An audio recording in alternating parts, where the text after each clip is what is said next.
श्री सत्यनारायण कथा, पहला अध्याय। एक समय की बात है, नैमिषारण्य तीर्थ में शौनक आदि 88,000 ऋषियों ने श्री सूत जी से पूछा, हे प्रभु, इस कलयुग में वेद विद्या रहित मनुष्य को प्रभु भक्ति किस प्रकार मिल सकती है तथा उनका उद्धार कैसे होगा? हे मुनिश्रेष्ठ, कोई ऐसा तप बताइए जिससे थोड़े समय में ही पुण्य मिले और मनवांछित फल भी मिल जाए। इस प्रकार की कथा सुनने की हम इच्छा रखते हैं। सर्व शास्त्रों के ज्ञाता सूत जी बोले, हे वैष्णव में पूज्य, आप सभी ने प्राणियों के हित की बात पूछी है, इसलिए मैं एक ऐसे श्रेष्ठ व्रत को आप लोगों को बताऊंगा जिसे नारद जी ने लक्ष्मी नारायण जी से पूछा था और लक्ष्मीपति ने मुनि श्रेष्ठ नारद जी से कहा था। आप सब इसे ध्यान से सुनिए। एक समय की बात है, योगीराज नारद जी दूसरों के हित की इच्छा लिए अनेकों लोकों में घूमते हुए मृत्यु लोक में आ पहुंचे। यहां उन्होंने अनेक योनियों में जन्मे प्राय सभी मनुष्यों को अपने कर्मों द्वारा अनेकों दुखों से पीड़ित देखा।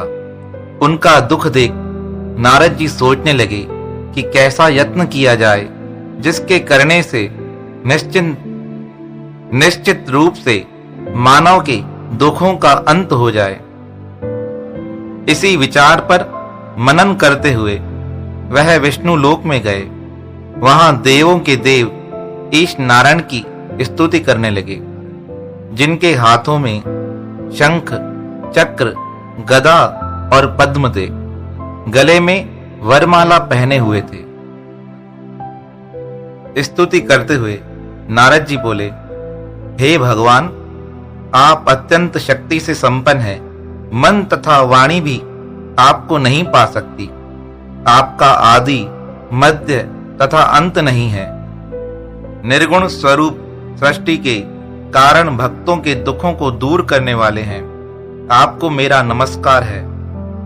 नारद जी की स्तुति सुन विष्णु भगवान बोले, हे मुनिश्रेष्ठ, आपके मन में क्या बात है? आप किस काम के लिए पधारे हैं, उसे निसंकोच कहो। इस पर नारद मुनि बोले कि मृत्यु लोक में अनेक योनियों में जन्मे मनुष्य अपने कर्मों के द्वारा अनेकों दुख से दुखी हो रहे हैं। हे नाथ, आप मुझ पर दया रखते हैं तो बताइए कि वह मनुष्य थोड़े प्रयास से ही अपने दुखों से कैसे छुटकारा पा सकते हैं? श्री हरि बोले, हे नारद, मनुष्यों की भलाई के लिए तुमने बहुत अच्छी बात पूछी है। जिसके करने से मनुष्य मोह से छूट जाता है, वह बात मैं कहता हूं, उसे सुनो। स्वर्गलोक व मृत्युलोक दोनों में एक दुर्लभ उत्तम व्रत है जो पुण्य देने वाला है। आज प्रेमवश होकर मैं उसे तुमसे कहता हूं। श्री सत्यनारायण भगवान का यह व्रत अच्छी तरह विधान पूर्वक करके मनुष्य तुरंत ही यहां सुख भोग कर मरने पर मोक्ष पाता है। श्री हरि के वचन सुन नारद जी बोले, उस व्रत का फल क्या है? उसका विधान क्या है? यह व्रत किसने किया था? इस व्रत को किस दिन करना चाहिए? सभी कुछ विस्तार से बताएं। नारद की बात सुनकर श्री हरि बोले, दुख व शोक को दूर करने वाला, यह सभी स्थानों पर विजय दिलाने वाला, मानव को भक्ति व श्रद्धा के साथ शाम को श्री सत्यनारायण की पूजा धर्म परायण होकर ब्राह्मण व बंधुओं के साथ करनी चाहिए। भक्ति भाव से ही नैवेद्य, केले का फल, घी, दूध और गेहूं का आटा सवाया ले। गेहूं के स्थान पर साठी का आटा, शक्कर तथा गुड़ लेकर वह सभी भक्षण योग्य पदार्थों को मिलाकर भगवान को भोग लगाए।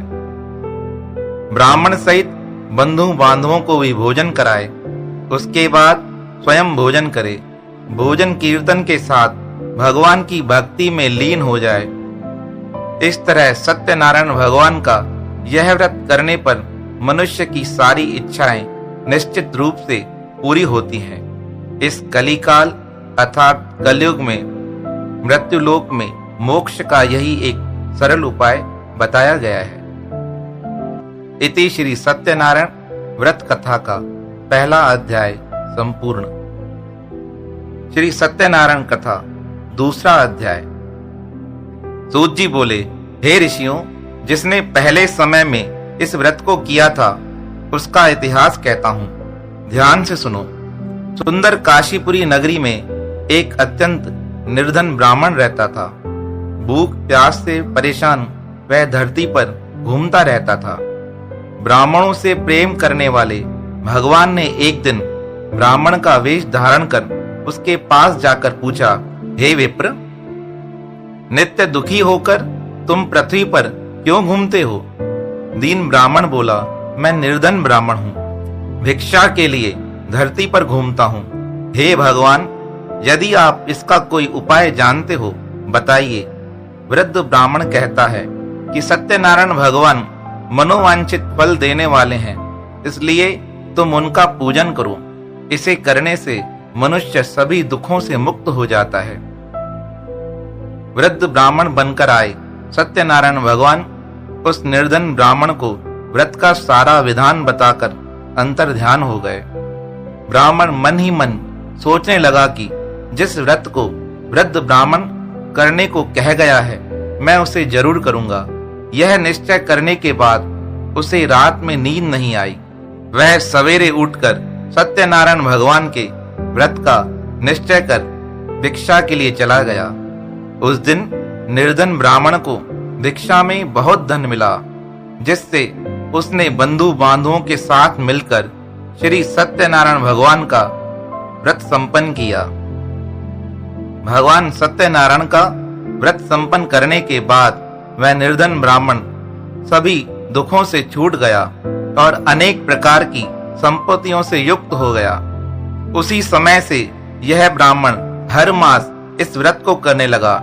इस तरह से सत्यनारायण भगवान के व्रत को जो मनुष्य करेगा वह सभी प्रकार के पापों से छूटकर मोक्ष को प्राप्त होगा। जो मनुष्य इस व्रत को करेगा वह भी सभी दुखों से मुक्त हो जाएगा। सूत जी बोले, इस तरह नारद जी से श्री नारायण का कहा हुआ श्री सत्यनारायण व्रत मैंने तुमसे कहा। हे विप्रो, मैं अब और क्या कहूं? ऋषि बोले, हे मुनिवर, संसार में उस विप्र से सुनकर किस किस ने इस व्रत को किया है, हम सब इस बात को सुनना चाहते हैं। इसके लिए हमारे मन में श्रद्धा का भाव है। सूत जी बोले, हे मुनियों, जिसने इस व्रत को किया है वह सब सुनो। एक समय वही विप्र धन व ऐश्वर्यों के अनुसार अपने बंधु बांधुओं के साथ इस व्रत को करने को तैयार हुआ। उसी समय एक लकड़ी बेचने वाला बूढ़ा आदमी आया और लकड़ियों को बाहर रखकर अंदर ब्राह्मण के घर गया। प्यास से दुखी वह लकड़हारा उनको व्रत करते देख विप्र को नमस्कार कर पूछने लगा कि आप यह क्या कर रहे हैं तथा इसके करने से क्या फल मिलेगा, कृपया मुझे भी बताएं।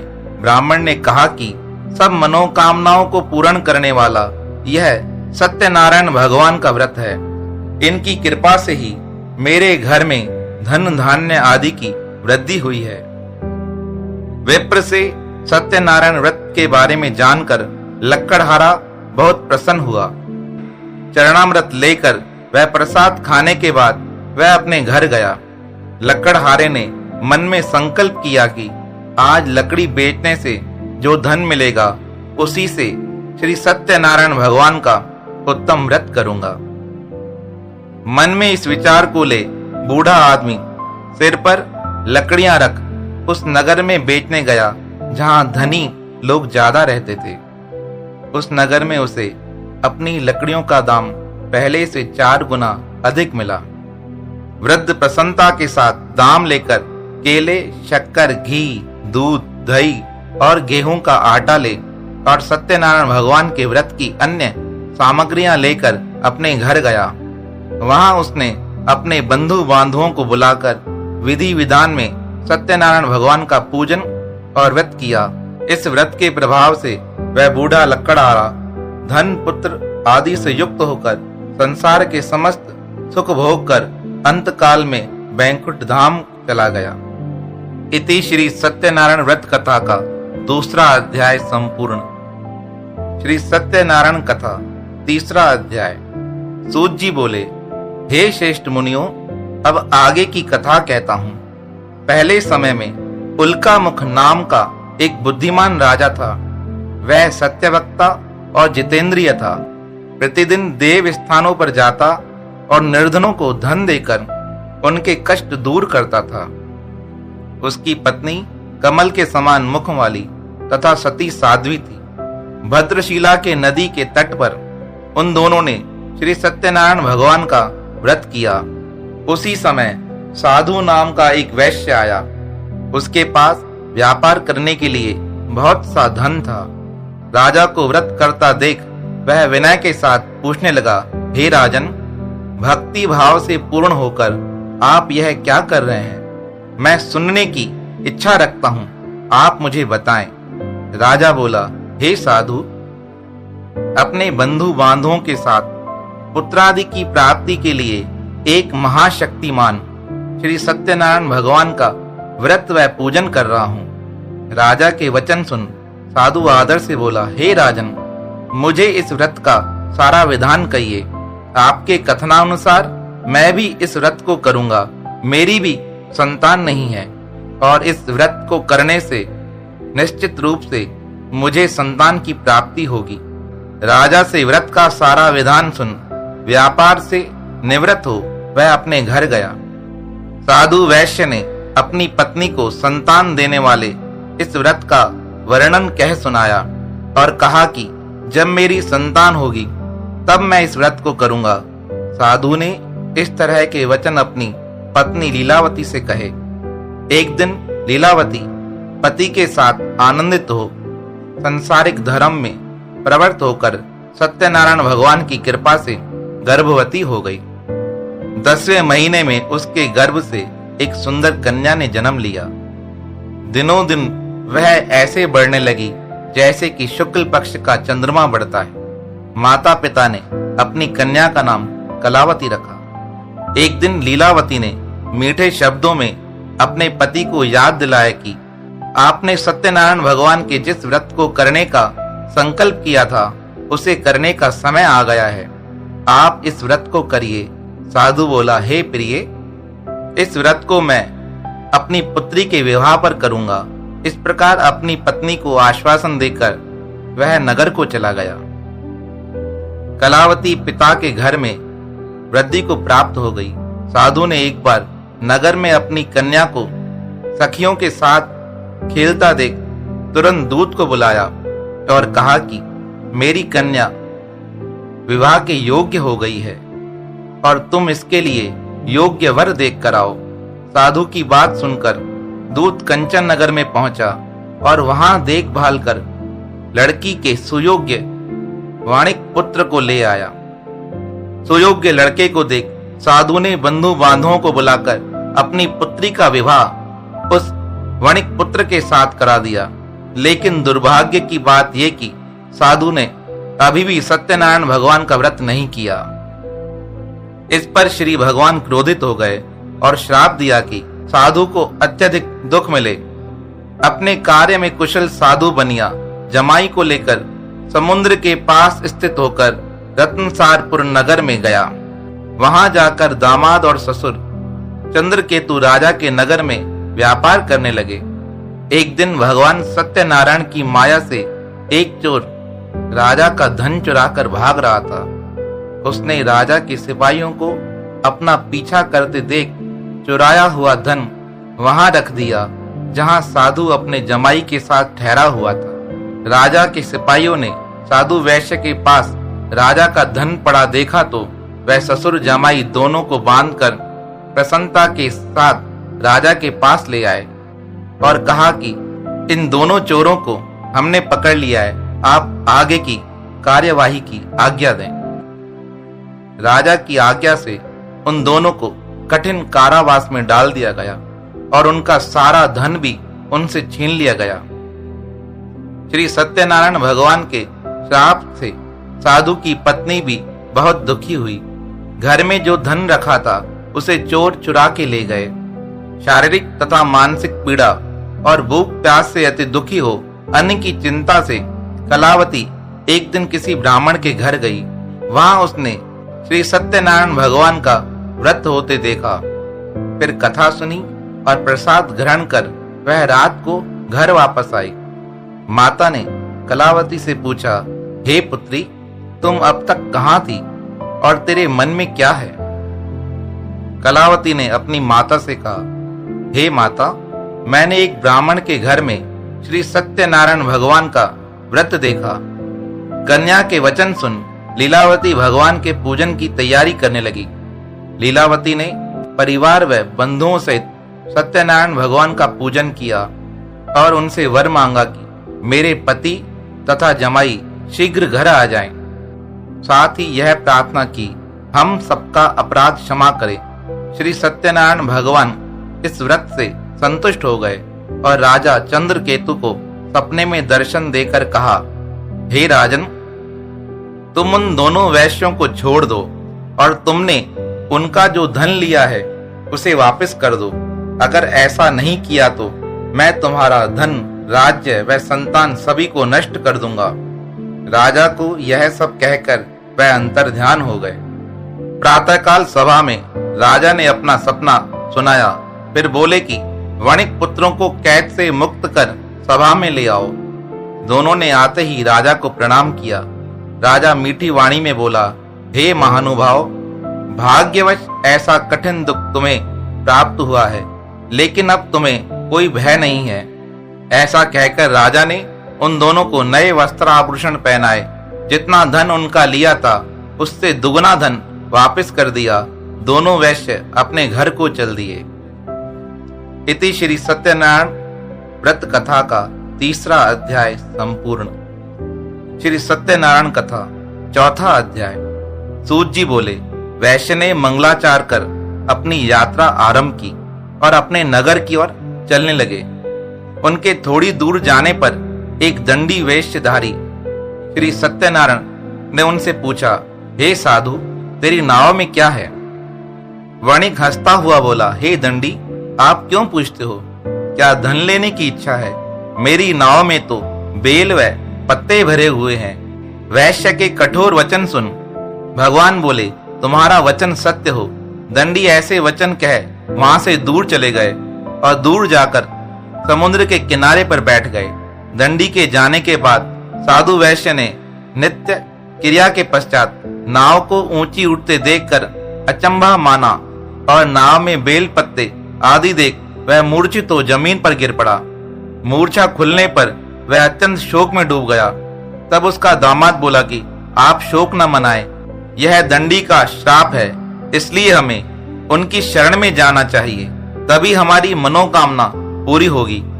दामाद की बात सुनकर वह दंडी के पास पहुंचा और अत्यंत भक्ति भाव नमस्कार के साथ बोला, मैंने आपसे जो जो असत्य वचन कहे थे उनके लिए मुझे क्षमा दें। ऐसा कहकर महान शोकातुर हो रोने लगा। तब दंडी भगवान बोले, हे वणिक पुत्र, मेरी आज्ञा से बार बार तुम्हें दुख प्राप्त हुआ है, तू मेरी पूजा से विमुख हुआ। साधु बोला, हे भगवान, आपकी माया से ब्रह्मा आदि देवता भी आपके रूप को नहीं जानते हैं, तब मैं अज्ञानी कैसे जान सकता हूँ? आप प्रसन्न होइए। अब मैं सामर्थ्य के अनुसार आपकी पूजा करूंगा। मेरी रक्षा करो और पहले के समान नौका में धन भर दो। साधु वैश्य के भक्ति पूर्वक वचन सुनकर भगवान प्रसन्न हो गए और उसकी इच्छानुसार वरदान देकर अंतर्ध्यान हो गए। ससुर जमाई जब नाव पर आए तो नाव धन से भरी हुई थी। फिर वही अपने अन्य साथियों के साथ सत्यनारायण भगवान का पूजन कर अपने नगर को चल दिए। जब नगर के नजदीक पहुंचे तो एक दूत को घर पर खबर करने के लिए भेज दिया। दूत साधु की पत्नी को प्रणाम कर कहता है कि मालिक अपने दामाद सहित नगर के निकट आ गए हैं।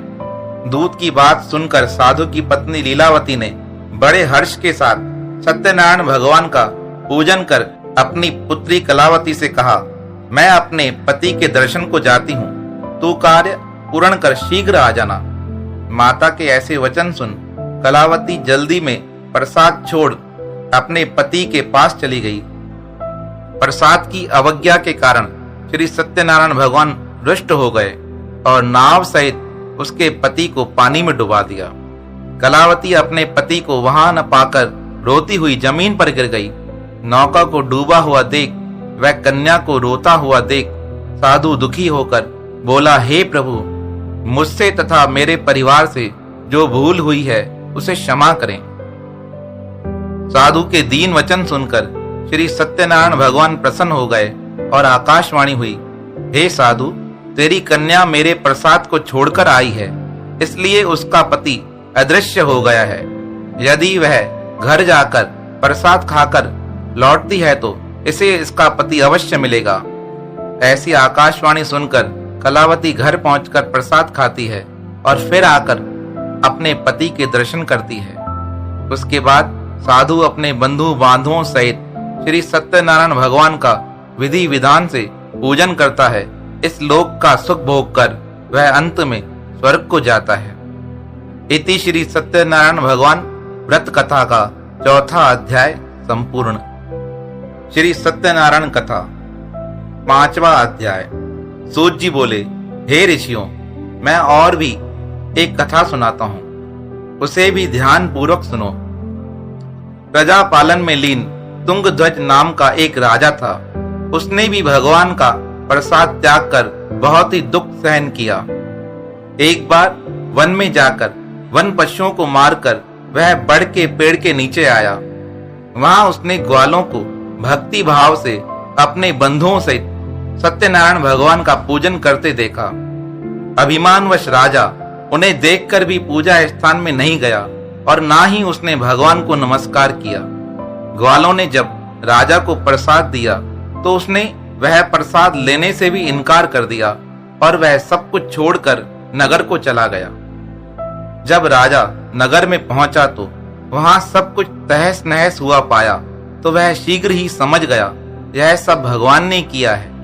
वह दोबारा ग्वालों के पास पहुंचा और विधि पूर्वक पूजा करके प्रसाद खाया तो श्री सत्यनारायण भगवान की कृपा से सब कुछ पहले जैसा हो गया। दीर्घ काल तक सुख भोगने के बाद मरणोपरांत उसे स्वर्ग लोक की प्राप्ति हुई। जो मनुष्य परम दुर्लभ इस व्रत को करेगा तो सत्यनारायण भगवान की अनुकंपा से उसे धन धान्य की प्राप्ति होगी। निर्धन धनी हो जाता है और भय मुक्त हो जीवन जीता है। संतानहीन मनुष्य को संतान सुख मिलता है। सारे मनोरथ पूर्ण होने पर मानव अंत काल में वैकुंठ धाम को जाता है। सूत जी बोले, जिन्होंने पहले इस व्रत को किया है अब उनके दूसरे जन्म की कथा कहता हूँ। वृद्ध शतानंद ब्राह्मण ने सुदामा का जन्म लेकर मोक्ष की प्राप्ति की। लक्कड़हारे ने अगले जन्म में निषाद बनकर मोक्ष प्राप्त किया। उल्कामुख नाम का राजा दशरथ होकर वैकुंठ को गए। साधु नाम के वैश्य ने मोर ध्वज बनकर अपने पुत्र को आरे से चीरकर मोक्ष पाया। महाराज तुंगध्वज ने स्वयंभू होकर भगवान में भक्ति युक्त हो कर्म कर मोक्ष पाया। इति श्री सत्यनारायण व्रत कथा का पांचवा अध्याय संपूर्ण।